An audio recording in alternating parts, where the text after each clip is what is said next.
união entre os países da América Latina para ajudar no fator político, social, econômico. Aqui a gente vê mais pobreza. Integrar os povos dos países, as culturas, assim, que são bem diferentes. O povo latino, ele é mais caloroso, ele é mais receptivo, o europeu é mais frio, igual o oriental, mas para ele é ele e eles. A imagem que a gente tem da Europa hoje é bem melhor que a imagem que a gente tem da América Latina. Se a gente conseguisse, seria bem mais influente no mundo inteiro. O Brasil tem uma política bem interessante socioeconômica para poder ajudar a integração desse país. Beleza, integração da América Latina, sobre isso que a gente vai falar aqui no Caleidoscópio de hoje. Então quero dar boa tarde para você que nos acompanha pela TV Horizonte. Bom, e para falar sobre isso, aqui no estúdio, Bruna Burgarelli, que é professor de Direito da PUC e do UniBH, Marcelo Cedro, que é professor de História da América do UNA, e também Javier Galindo, que é membro da União Latina, que está aqui no palco do Caleidoscópio de hoje, né, que é ator, roteirista e músico também, né? Depois eu vou pedir para você apresentar o pessoal aí. E eu quero lembrar que você de casa pode participar do nosso programa, seja por internet, seja por telefone. O nosso MSN é caleidoscopiotvhorizonte@hotmail.com, o nosso Twitter é caleidoscopiotv e o nosso telefone é 3209-0113. Lembrando que quem aí participar com perguntas, com comentários, concorre a ingresso para assistir a Alice no País das Maravilhas, uma sessão especial. Então tá fino aí, participe com a gente, que é sempre legal quando a gente coloca as suas perguntas, participações aqui na nossa roda. Bom, bora começar.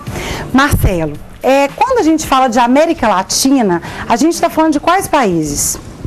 Bom, o próprio termo América Latina, ele foi inicialmente utilizado e criado no final do século XIX, dotado de um certo preconceito, de um certo racismo, sendo associado à América Portuguesa e à América Espanhola, excluindo a América Indígena. E esse termo América Latina, ele foi utilizado inicialmente por um jurista argentino residente na França e também por diplomatas franceses que tentavam, dentro de uma política de Napoleão II, representar uma certa latinidade, ou seja, uma influência dos povos latinos europeus numa política expansionista para a América. O termo América, ele foi se apropriado pelos Estados Unidos como, de uma forma ufanista, de uma forma que exaltava a glória da democracia, da liberdade, excluindo o termo América Latina. Sendo que o pensamento social dos próprios intelectuais latino-americanos no século XIX, como, por exemplo, Sarmiento, Alberdi, José Martí, não se utilizavam desse termo. Eles se utilizavam mais... essa definição, não se utilizavam da latinidade, ou seja, o termo latino era associado ao conservadorismo, ao antirrepublicanismo, à monarquia, sendo que eles preferiam utilizar nas suas obras, lá do século XIX, o termo América Ibérica, Hispano-América, Sul-América.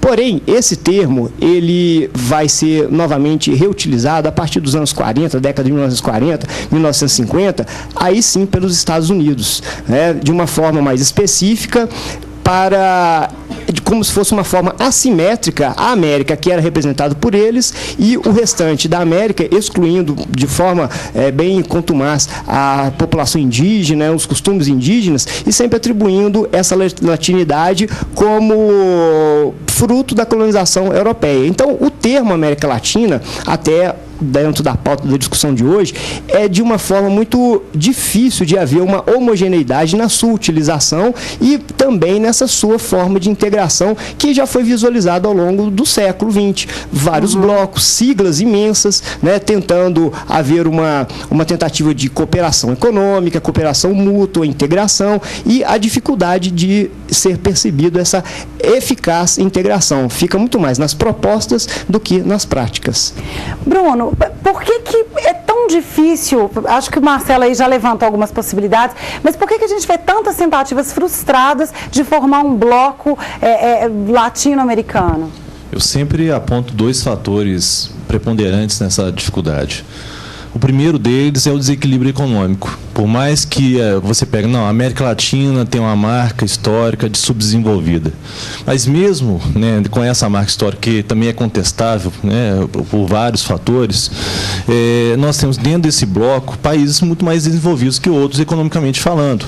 É o caso do Brasil, o caso do México, a Argentina, por mais que tenha decaído nos últimos tempos em questões econômicas, mas se mantém ainda como uma referência, e os demais já num outro patamar, bem mais distante que esses 3 países.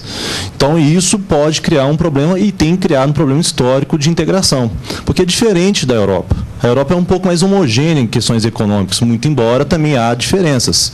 Mas a própria Europa, quando faz o seu processo de integração, busca reequilibrar essas diferenças econômicas. Um exemplo muito evidente é esse exemplo da Grécia, que nós estamos vivenciando nos jornais dos últimos tempos, né, que é uma ajuda econômica do próprio FMI, que foi aprovado inclusive hoje pela própria Grécia, de tentar reequilibrar a economia grega para ela se manter dentro da União Europeia, que não é uma preocupação tão clara ainda dentro da América Latina.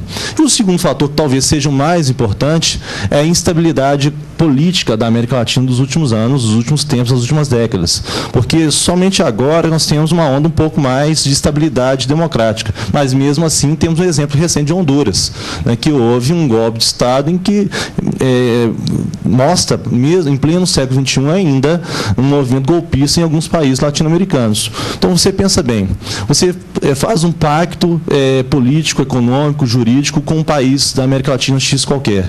De repente, da noite para o dia, ele tem um golpe de Estado. Qual é a segurança jurídica que você tem que aquele pacto firmado vai estar efetivamente sendo cumprido? Então, fica muito frágil. Então, esses fatores, tanto de desequilíbrio econômico, mas principalmente desequilíbrio político, instabilidade política, tem levado a alguns fracassos nas últimas décadas, nos últimos, pelo menos, 100 anos de tentativa de integração. Beleza, então a gente só começou, vamos segurar aqui um pouquinho, a gente vai para o intervalo, mas antes vamos girar aqui para o palco do Caleidoscópio. Javier, antes de apresentar o pessoal para a gente, eu quero saber o seguinte, a gente viu ali que uma das dificuldades são essas diferenças que a gente encontra nesses países. Como que vocês fizeram? Porque aqui tem o pessoal de tudo quanto é lugar, né? Quais são os países que a gente vê aqui assim, reunidos? A história da banda começou com Cuba, com México e com Brasil, né? Começou como quarteto. Hoje temos aqui Uruguai, Cuba, Colômbia e Brasil, né? Como é que a gente lida com isso? Eu acho que a criação tem uma vantagem dentro de outras coisas, política, outras coisas, que ela sempre vai te agregar.